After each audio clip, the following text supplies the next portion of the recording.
The most important thing for a newly diagnosed neuroendocrine tumor patient to know is there are doctors who specialize in this disease. There are facilities who specialize in treating this disease. Find one, find the doctors who know, and go to them. I've kind of developed a team, I guess, of doctors. I've got my primary care physician, and I go in and talk to her about tests, and I've got the oncologist that I work with in Sacramento, and then there's the oncological surgeon that I'm involved with who's in Sacramento also, and then also the nephrologist that I have. Since I have carcinoid cancer and they're all kind of working together, the one thing that I've found is not everybody has the same type of neuroendocrine tumor. Almost every neuroendocrine tumor person or patient is almost unique in and of themselves. And what works for me may not work for you or for somebody else. The single most important thing for a newly diagnosed patient to know is they need to seek out and find a specialist. Someone that treats many neuroendocrine tumor patients that they feel comfortable with. But my case, your case, somebody else's case might be totally different. Who's a good person to go see? Who's somebody that's thinking along the same lines you are? Are they a wait and see type person? Are they aggressively going after tumors? You know, what do you want to do as a person? Where are you going to go with it? The tests that are ongoing include scans. I do a CT scan, and I have a number of blood tests, a big number of blood tests, and the 24-hour urine collection test, which is such great fun. Regularly, I have 5-HIAA 24-hour urine test and chromogramin A blood test and a CAT scan.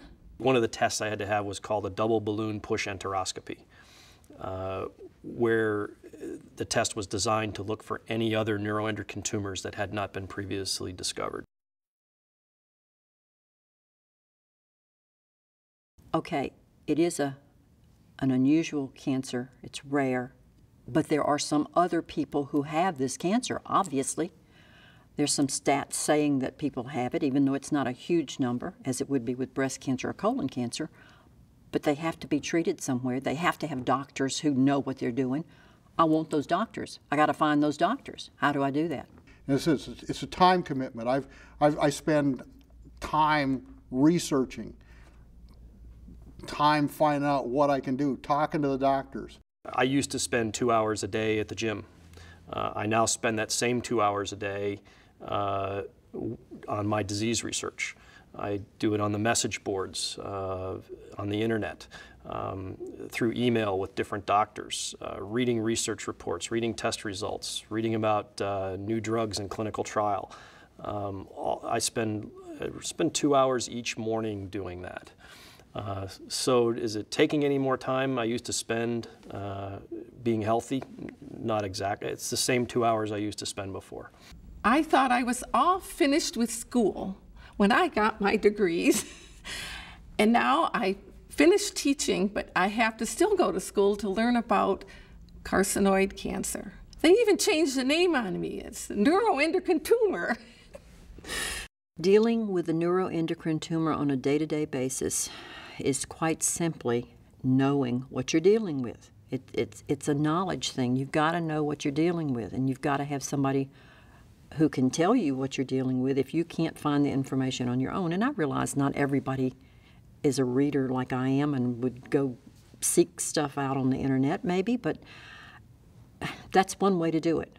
I didn't know how to spell chemoembolization when I was first diagnosed. I didn't even know how to spell cardiologist, but I know now. There's a lot of definitions. If you're internet savvy, you'll do just fine. If you're not internet savvy, seek someone out that is, because you'll find a lot of information there that will be very helpful. My family laughs. They say I got my MD on the internet. And every once in a while, just go up and type in carcinoids or neuroendocrine tumors and see what pops up on Google or Bing or whatever, and see what new stuff's coming out.